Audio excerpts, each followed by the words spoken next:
Hey guys, welcome back to my channel. So today what I wanted to do was share with you guys all of the books that I've picked up in the last few months. It's been kind of a lot of books for me because Drew started reading a series and was too impatient to wait to get to the library copy, so he ended up buying the series that I was also reading. So I figured I would show you guys that and then show you the few other little books that I have picked up, and then we will end with 3 books that I currently have out from the library. So to start, I actually thought that I would show you 3 of the books that I haven't bought, but I picked up from Drew's house because I can't help but look through people's bookshelves, and since Drew and I live together, I was like, ooh, I'm gonna find books that you have that you probably had to read for school that now I want to read. So I have 3 that we picked up from his bookshelves at home. And one is The Invisible Man by H.G. Wells. I've read a few H.G. Wells, not very many. I would really like to read this. All of these books look like they've never been touched. I'm sure Drew read them and didn't SparkNote them, but yeah, I'm excited to read this one because it's kind of a classic. The next book is one that I know he actually did read, and that is The Jungle by Upton Sinclair.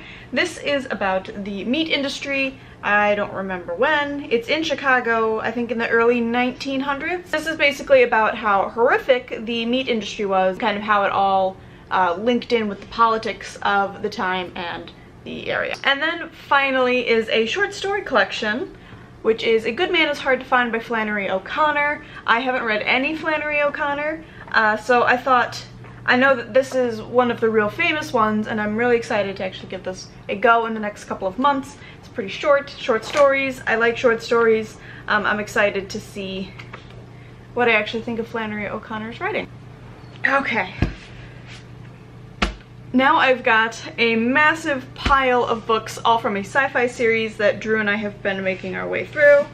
The first is Leviathan Wakes by James S.A. Corey. I read this earlier this year. It's a big old massive book, and I got it out from the library and told Drew that I thought he would really like it and that he should read it. Then he did, and now he is so much farther in the series than I am. I think he's on book 6 or 7, and I am on book 2.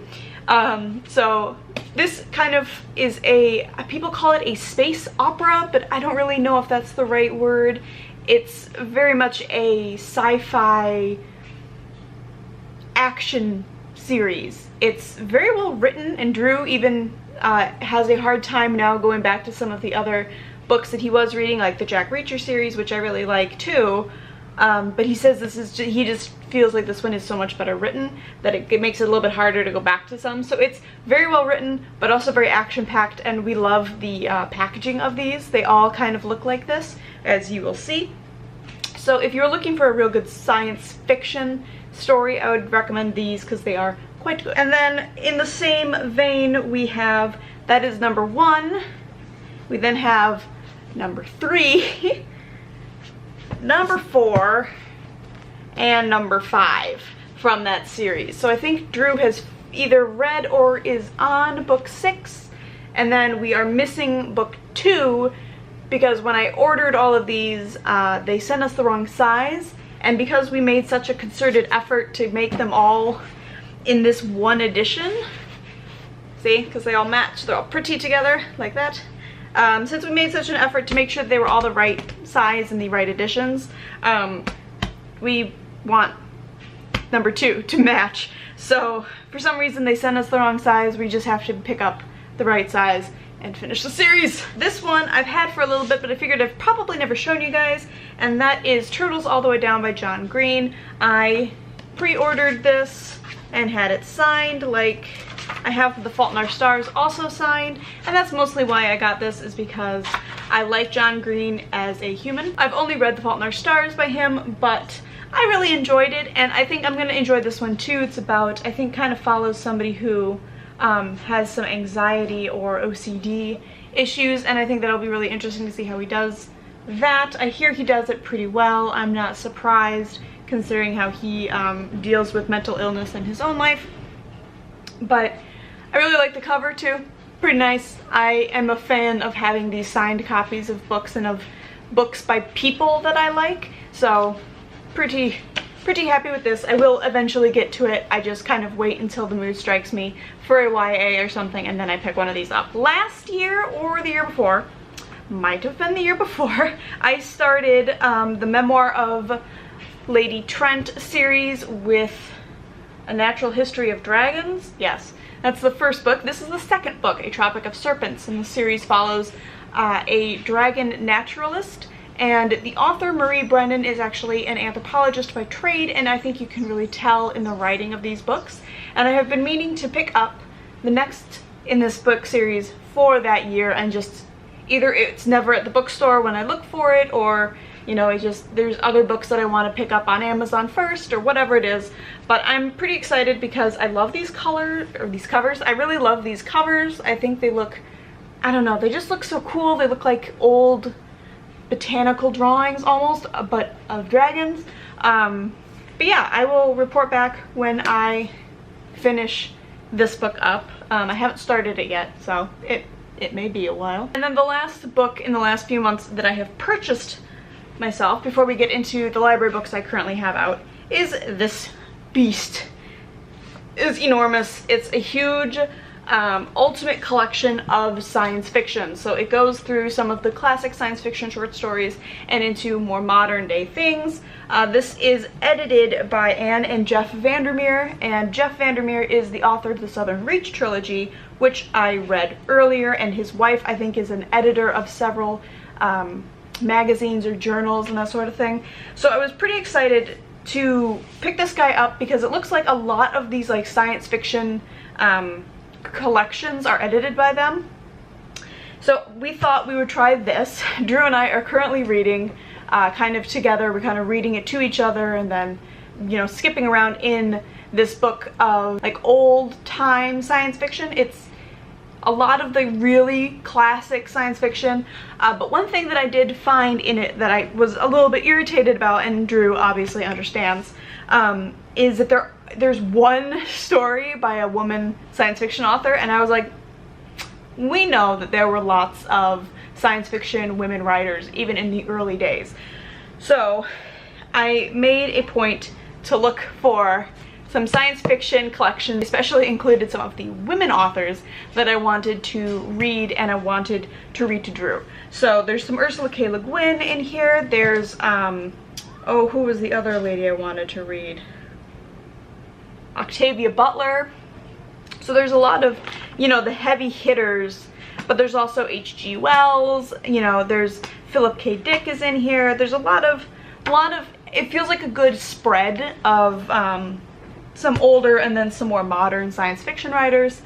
I'm pretty excited to get to this. There is a couple of science fiction, all female science fiction collections that I'm hoping to get to in the next couple of months, that I'm excited to see how we pick some of the female science fiction writers. So this is one that I'm not going to be sitting down and reading very often. I think it's going to be more one that lives up in the bedroom, and before we go to bed, Drew and I sometimes read a story to each other. So that's kind of what I envision for this bad boy. And finally, we are going to get to the library books. So I have currently 3 books checked out, 3 physical books checked out. I have a couple of audiobooks, and I have a couple of ebooks. So the first book is What She Ate by Laura Shapiro. Now this takes 6 different women from history and looks at their relationship with food. So not just what they ate, but why they ate the certain things that they did.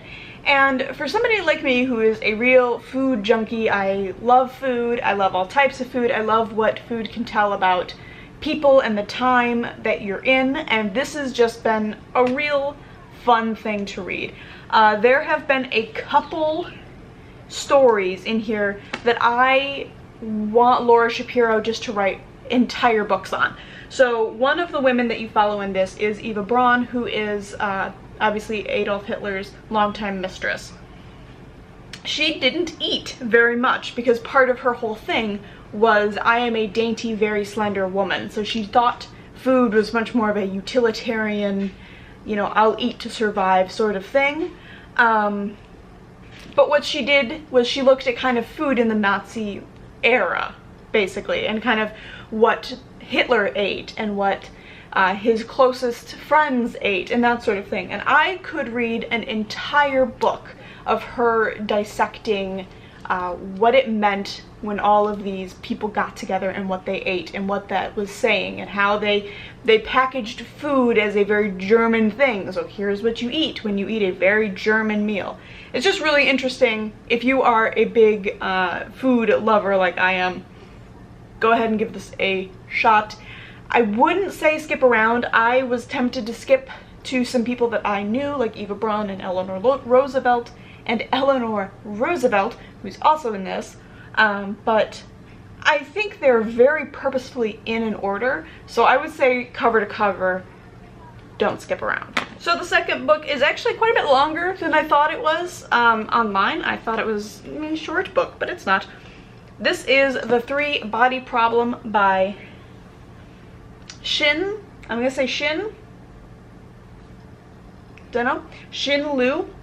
and it's translated by Ken Liu, who I know as the author of The Glass Menagerie. You probably do as well, if you had to read that in high school.